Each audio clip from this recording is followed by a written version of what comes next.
Welcome back to the MK10 YouTube channel, where today I will be reviewing Grid Legends. I've been playing the game since it came out on trial on EA Play, and then obviously played on Friday. I completed the whole campaign, which will be on my Twitch. It's VOD at the moment. I'll going to most likely make highlights of it, I'm not sure yet. As you can see, we are jumping into our online race, where this game is one of the only games I'll play in copy view. But as I was saying, this is a review of the game as a whole. Like, I don't know what level these AIs are on, but that's my first point. Sometimes the AI can feel like it's too easy to beat. Especially on, I've been playing on hard difficulty. Like some races, they feel hard to compete against. And then once you get through the pack, you run away with it. You do run away with it. But, and then on the flip side of that, it's on different what's it called now, different disciplines, as they call it, with different events. Like the drift events, hard difficulty is a lot harder because the target is a bit higher. But apart from that, the AI is actually well-rounded. Only other problem I have with the AI is they do spin out very easily, very easily. But it's like it's hit and miss with them, I believe. For me, they're hit and miss. Like either they spin out very easily, or they do DQ very easily. Like there's engine problems, a lot more than there was in the older games. And as I was saying, I did complete the story already. And the story, for me, compared to the other career modes in the past grids, you do move around into different cars a lot faster than you normally would do. It is a short story, but the story is well worth it. It is a very gripping story, and it does end, personally for me, a bit open-ended. But then that does lead on to the career mode, like just the normal career mode that you would be used to if you played the Grid series. Obviously, I'm not going to give any spoilers for the story because it's still a recent game. But it's, for me, I would like it if there was a bit more structured than it was. There was a bit longer. They could have put a little bit more races in there. Obviously, you could draw the similarities between Breaking Point and this story, but obviously the Breaking Point was the groundworks for this story compared to others.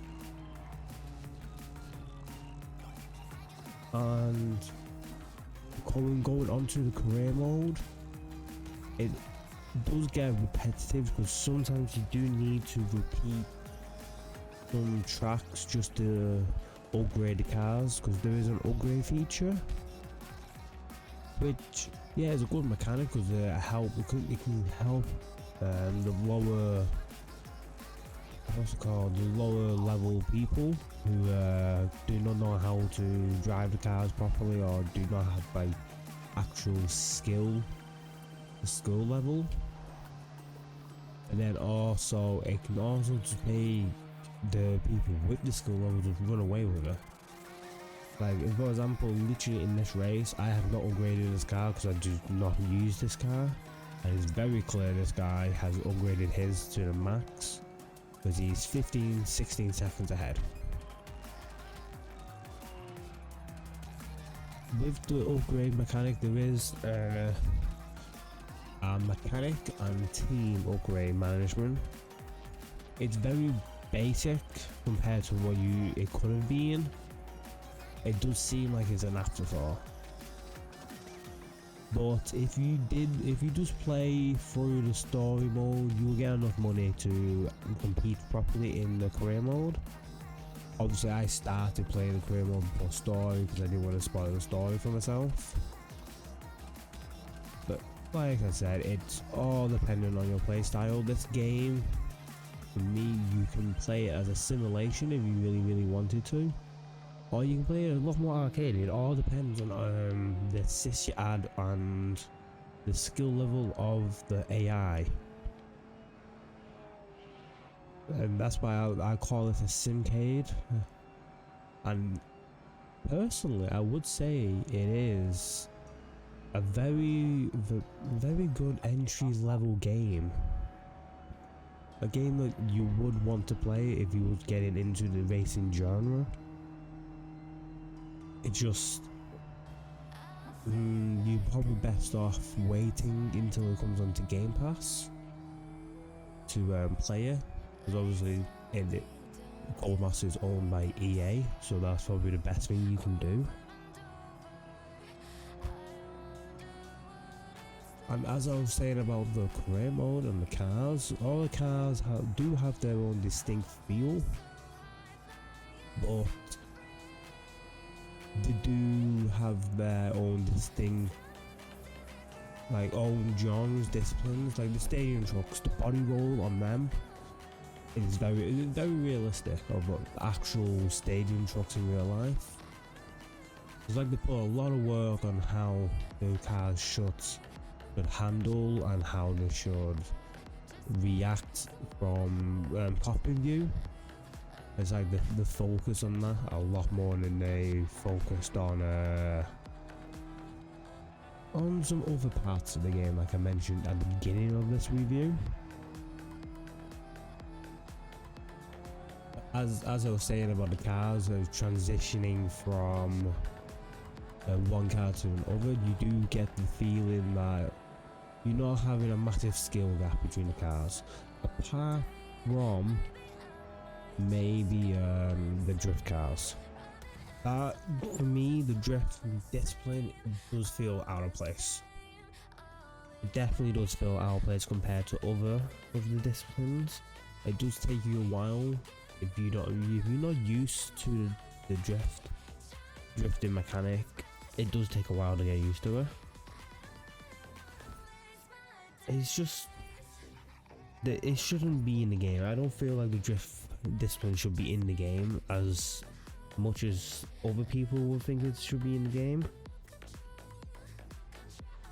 But I do love the fact that you do start out in some lower level cars and move your way up. You get a little taste here and there of the faster vehicles. Like my favourite vehicle at the moment is the stadium truck, and also the open wheel. The very basic open wheel you first get. That's the one I fully enjoy racing, which is a lot better. Especially in cockpit view, it's amazing to drive. Driving these cars in cockpit view, I absolutely adore that.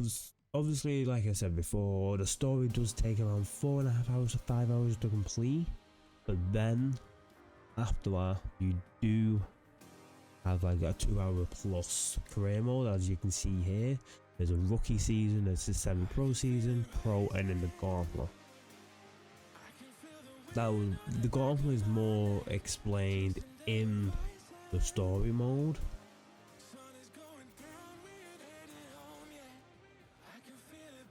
But it's just, I feel like I said, I feel that drifting shouldn't be part of the game. I couldn't understand why they added it, because it is just another discipline that some people can use and get used to. And then obviously once you get used to it, you can get a higher level and all that jazz. The online mechanic, I actually do enjoy the online mechanic, where before you start an actual online race, you can just jump into a race and jump straight into a car. It'll pick a car at random for you. You don't get the pick car. It'll pick a car random, then you jump straight into it. Which, personally, is a great mechanic, because then you won't get other people nitpicking at you about it.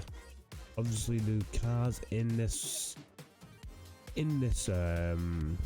game, there's a lot of different cars you can pick from. You got the tuners, you got your touring cars, GT cars, drift cars, track cars, open wheel. There's some trucks. There's electric, which is brand new to this game, and that electric races, it's a very interesting racing discipline, and it's something I'll be using and playing a lot more. For me, this, I don't rank this game too high, because obviously it's the first racing game in a year, or one of the first this year, and don't know if to rank it, but I'm gonna rank it as it should be. I'm gonna give it a 4.5. It would be a 5 out of 5 hit markers if only if the story was a bit longer and the drifting was slightly different, that it would get a 5 out of 5 hit markers. But this is a 4.5, and let me know if you want me to rank all the grid games, or rank all racing series like Need for Speed, Grid, Forza Horizon, which personally I count them as 2 different racing series. Then also you got Gran Turismo and all that. Just let me know if you want me to rank all them in a separate video. But thank you for everyone that's watched this video. There'll be links down below for how you can support the stream, become a member of the range, which I call my Discord. Thank you to everyone, and I'll see you all back at the range where we can plan some more videos like this.